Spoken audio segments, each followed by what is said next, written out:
Did I just record an entire video without turning on the microphone? Yes. Yes, I did.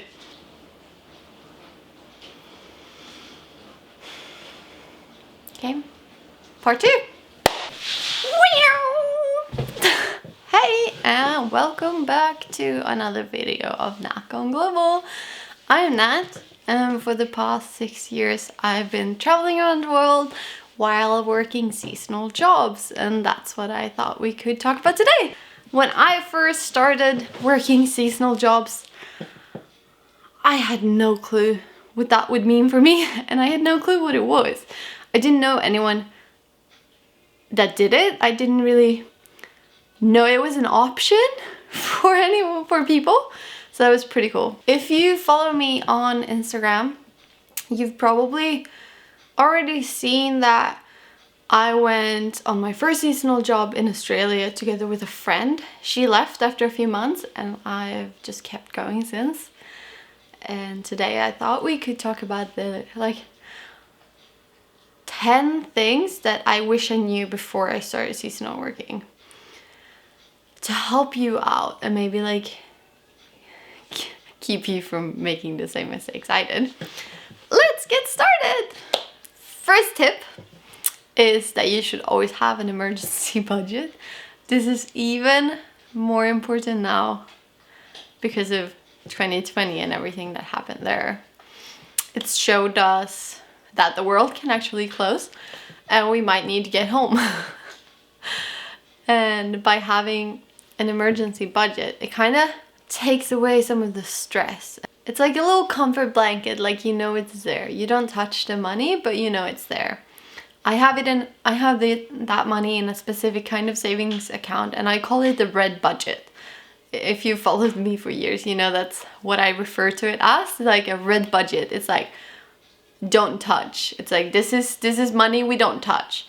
And it's enough to get me home, accommodation for a few days, or if I have an emergency expense that I don't really have money for, just having that there is...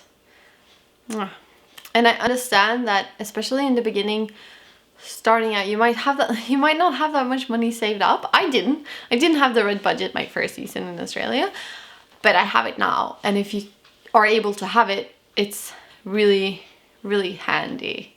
I've only had to use that money once because of an emergency. It wasn't an emergency, it was me that was really bad at budgeting. So that's another story for another day. But it's nice to just know that I have that money. Number 2, and that is just having a bit of extra money with you when you arrive at a destination for expenses that you don't really think about. This could be everything from a gym membership card to a ski pass so you can go on the slopes if you're in a skiing destination. It can also be a little fee to open up a bank account. It can be that your first rent needs paying before you get your paycheck, which is, it's not uncommon. It's not every place that has that, but if you show up somewhere, they might request you to pay rent for the first month. I've never paid it before coming to a destination though, so keep that in mind. That's a red flag if they need paying before you get there. But so it's always nice. Another thing is that usually they have activities or little special events for seasonal workers. If it's a big group of seasonal workers there, normally activities can be a little bit less so that you can try it out and maybe be a better salesman to tourists, or yeah, it's just nice to have. Number 3 is always bring a few pieces of funky clothes, even if it's just jewelry or glasses or a shirt or whatever, because seasonal workers and the bars and places in seasonal areas, if there's a lot of seasonal workers, they're pretty good at throwing theme parties. And if they're not, you can throw them and you'll be the most popular kid on that season, I'll promise you that. So yeah, usually anything neon, just funky, weird. The weirder the better, and just bring it with you just in case. And then when there's a theme party and everyone else is complaining that they don't have anything theme based, you can just whip it up and be like, ha. 4, always get travel insurance if you're going to another country. I know in Europe you might not need to get travel insurance everywhere because we kind of have a safety security net. But if you go somewhere and they don't have that, or yeah, check. I would suggest getting travel insurance. I woke up one day in Australia and my cheek was just like, and I was like, oh no. So I had to go in on a Sunday to get it removed, like an emergency appointment at a dentist on a Sunday. It's not cheap, but because I had travel insurance, I only paid like a fraction of that. And I was, it was such a bliss. I would have like, I'm not even sure I would have been able to afford to pay it if I didn't have travel insurance. Like, it was expensive. And that's the thing, like I've heard a few people say and claim that they don't need travel insurance because they're insured at work, or like they have really good travel insurance from back home. But just make sure that covers everything. And if your work has insurance, yeah, you're insured at work, but what if you get injured and you're not at work?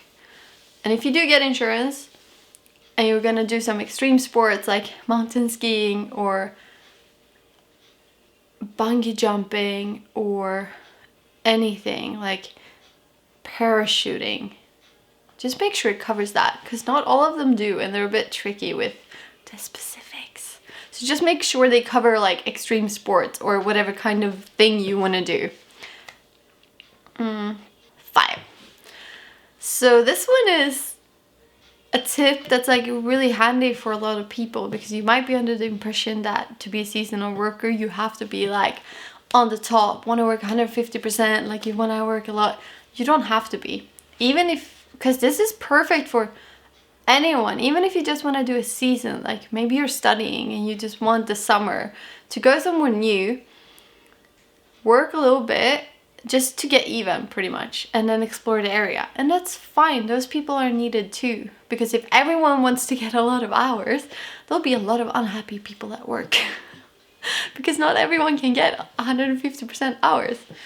If that's you, just be honest about it. And if you want to work a lot, just be honest about it. It's always appreciated when you have a few people that want to work a lot and a few people that don't want to work a lot, because you can always send home those people early, and the people that want to work a lot can always stay a few more extra hours, and you won't really have anyone complain about that.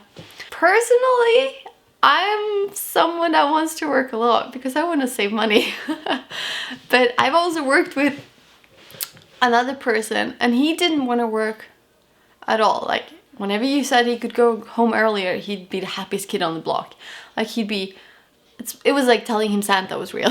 It was like, I can go home. There will be, like, worth mentioning though, is that even if you say you don't want to work a lot and you're hired on like 50%, there might be days where you have to work longer. Like, seasonal work can get pretty hectic time from time. So just be a team player. Number 6, a few things you might want to ask before accepting a job offer is like, how much is rent? How will I live? Like, how will I be staying? What kind, especially like this is if they're offering staff accommodation. What kind of staff accommodation is it? Is it a house? Is it an apartment? How many rooms? And the most important question for me is usually, do I have a private room or will I be sharing a room? I've done both. I've shared a room with people a few times, a few seasons, and it's always, for me personally, I always prefer to have a private room, because even though I love spending time with people, I'm quite social.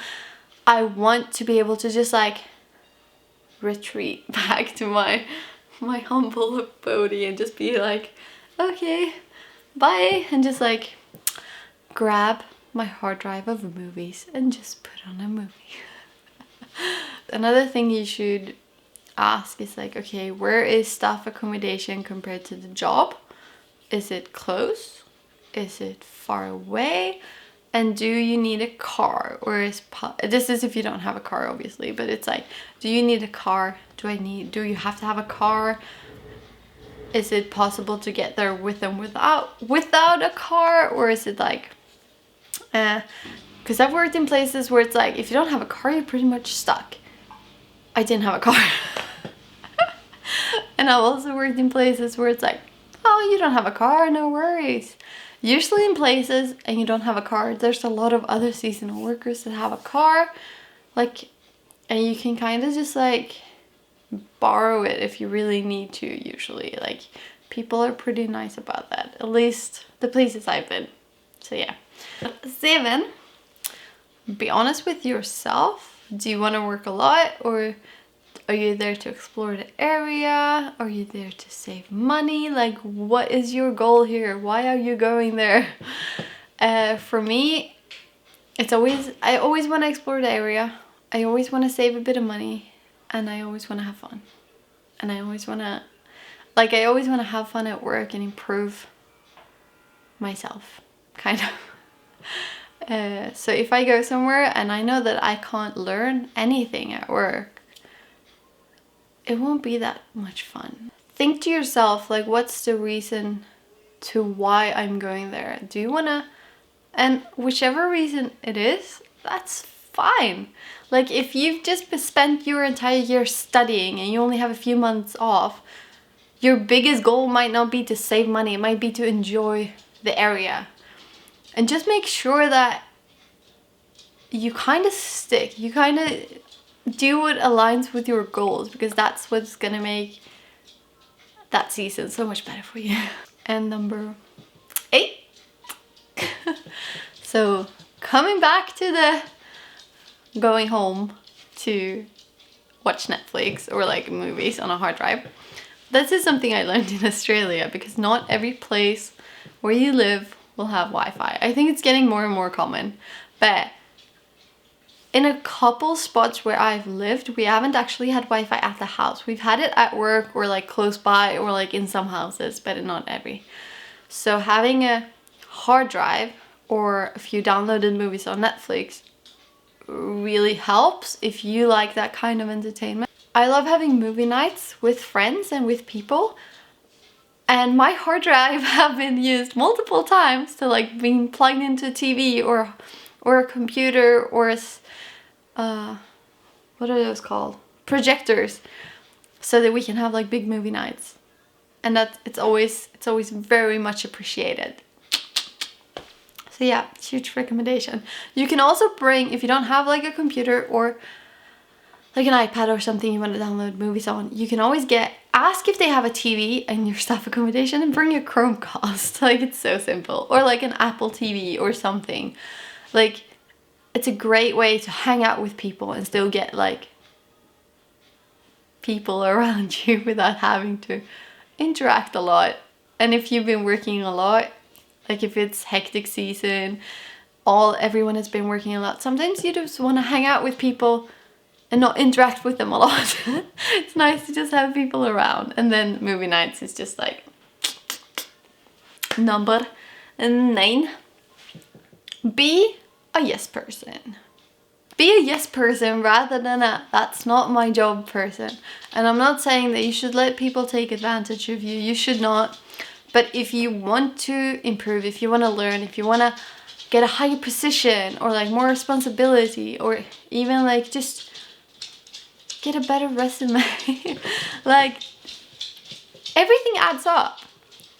And I remember my first season, they needed someone to work extra in the bakery, and because I had worked in the bakery back home in Sweden, they were asking me if I could do it. And I was like, yeah, of course. But they said it was at the register, not in the bakery itself. And I was like, yeah, that's fine. But at the register, you also made coffee. So then they had to teach me how to make coffee. And that's when I was like, wow, this is really nice. Like, this is really cool. Like, I've seen coffee. I've seen people do coffee online. And now I'm standing here and I'm the person doing coffee. It's like, that was pretty cool. And because of that, my next job, I got then trained as a barista for that job in the cafe. And I got hired as a barista. And then I could start applying for jobs as a barista instead of just as a waitress.